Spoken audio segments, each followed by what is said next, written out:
Right, it looks like I'll be able to join Grandad as an old man with the vape battery thing to get lipos out and reuse them. Now these are actually my wife's, and you can see perhaps the second one down what they're for. They're for evening relaxation, as it were, doctor's orders. And a couple of these are pretty posh. They've got charger ports on the bottom already, so we could even probably reuse the circuit for charging the batteries up again. The main thing is, I'm going to take these apart and have a look what's inside. Already I'm having trouble here because there are no screws and things on them and nothing seems to pull away. I'm just going to have to, it cracks a couple of times, so I'll continue doing that and see if it comes away, and then I'll go to a blade or something, because that's two different types of plastic. Yeah, look at this, you can make it break over and over. Looks okay, broken, looks okay, broken. I don't know what's going on in there. Hey, so I kept bending it backwards and forwards and this end came off, and I'm not sure about the rest of it. Of course I'm making a mess of it because I've never done one of these before. I don't know a great deal about them. What does it smell of? It smells of that stuff, doesn't it? Right, so now to get the next bit out. And then using pliers I ripped out that end part. That was really quite easy actually. Well, that is sticking to it. Now, in there we've got the little line, if you can see it, there's a little line in the middle. That'll be the heater, I guess. Now I've just got to remove the rest from the middle. Well, the middle isn't coming out, so I'm using these pliers to rip it all apart. Well, this was all quite ridiculous. I ended up using a Dremel on it, and I certainly wouldn't recommend doing the same for fear of the spinning wheel going straight into the battery.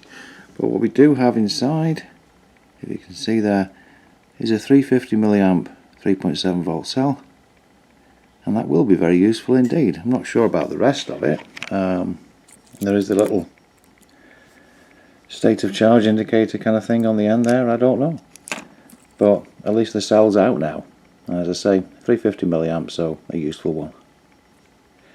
But heck, what a way to get at it.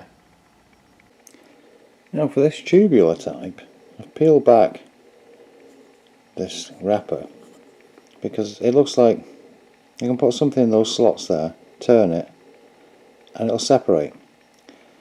So I've got this tool here which may well go in there and be able to twist, and I'll find out if that works. Well, in the end, no, nothing I tried was going to move that. So what I've done instead, I've used some pliers and I've pulled off the other end. I'll see what's inside that. Oh, there we go. It's one of those sensor things. The bit where you draw through with your mouth, and then this little light up and whatever, it's the sensor to detect the breath. I don't know where to go next with it. Crush it probably. I don't know. In fact, crimping the top wasn't a bad idea because I was able to put that screwdriver end through this red wire, pull it up very carefully, and the whole thing came up with the battery underneath. What I'm going to do next is to desolder the black and red wires and see if the battery will come out. And that worked. It was really quite easy to pull the thing out. Now this one is 3.7 volts. It says 1.15 watt hours on it. It's probably about 300 milliamps.